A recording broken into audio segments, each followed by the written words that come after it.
You're obviously my first guest for Black History Month. I want to ask Yeah, you, sure. what does Black History Month mean to you? I know for me, it means knowing my roots. Knowing my roots at the core. Knowing how much sacrifice Yeah, that was made for me. Being able to do the little things like have this podcast or go to a university and get the best education. Um, yeah, it also sticks out with me because Black History Month makes me recognize those who paved the way for both me and you, Matthew. Dr. King, Rosa Parks. I mean, I can go on. Jack Johnson, Muhammad Ali, Marcus Garvey. All these guys, they paved the way for both of us and other African Americans. right. To continue to strive and gain equality. So, what does Black History Month mean to you, Matthew?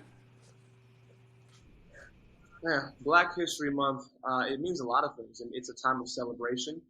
To celebrate, like you said, all the people that have paved the way to be where we are, not even just in corporate America or in society, but in athletics, in politics, Barack Obama being the first black president that opened doors in so many ways.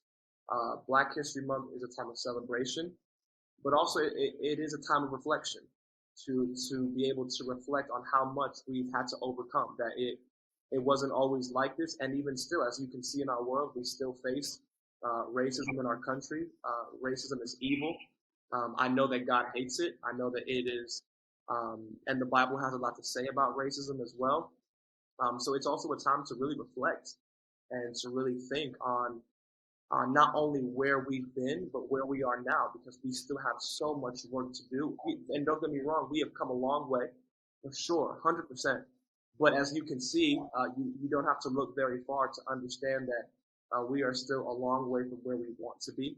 So, so Black History Month, it's celebration, it's reflection, it's a time to be educated as well, to really know, hey, these are, like you said, these are some of the people who have gone before us.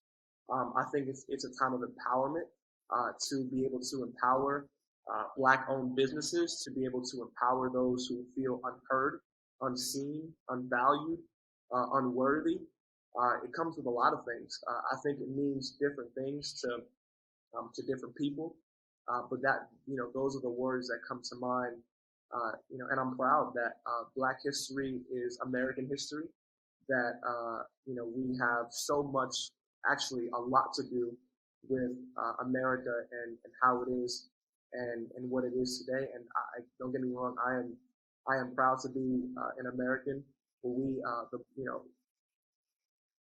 we just have not always had it right, in how we treat black and brown people, and we have often, more times than not, missed the mark. And I'm very optimistic for where we're headed, but also not ignorant to the fact that there's still work to be done. And when I say work to be done, I don't mean work because again, I don't want to be bitter. I am not bitter.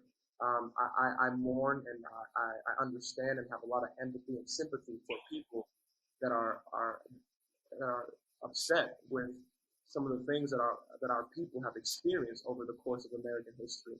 But I'm also very optimistic, and I know that it's very hard to make a difference or to make a dent if you're bitter.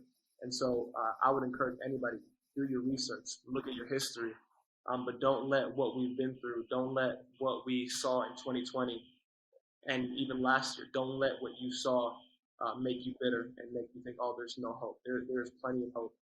And obviously, to me, that hope will always be found in who Jesus is, because Jesus loves black people, white people, Exactly. Hispanic, Mexican, Indian, Doesn't Native matter. American.